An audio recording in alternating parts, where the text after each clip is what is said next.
In this video, I'll be showing you how to set up the Smart Response system. At CGB we currently have two sets of Smart Response which you can sign out with the ICT department. Inside the Smart Response bag you should find 24 Smart Response remotes and the Smart Response receiver. The first thing you need to do when you set up the Smart Response system is install the drivers for the receiver. Simply take the receiver out of the bag and plug in the USB cord into your laptop. The first time you do this, it could take up to 10 minutes to install the drivers. However, you'll only ever need to do this once. When you plug in the USB, you'll notice that the lights on the right-hand side of the receiver are red. When the response receiver is ready, these lights will turn green. After the drivers are installed, the response setup tool may appear. If it does, just make sure that the Smart Response PE is selected and press OK. The next thing you want to do is set up a class gradebook so that your students can log into the Smart Response system. With the gradebook, your students will be able to log in individually and their scores for each quiz will be saved on your computer. To set up the gradebook, you need to open the Response Teacher Tools, which is this icon with the three pencils. On a Windows PC, you'll find this in the Start menu.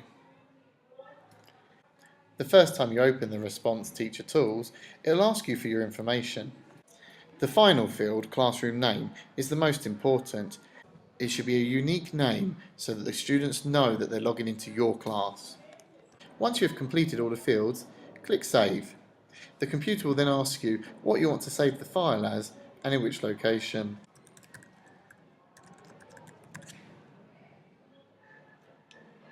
Now that you've saved your gradebook, you can start adding your classes.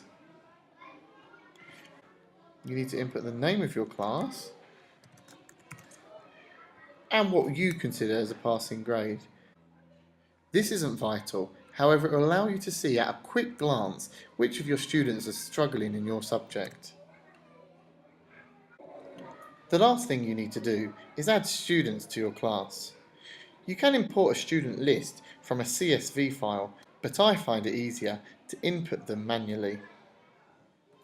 For each student, you need to enter a unique student ID. This will be the number they use to log into the Smart Response.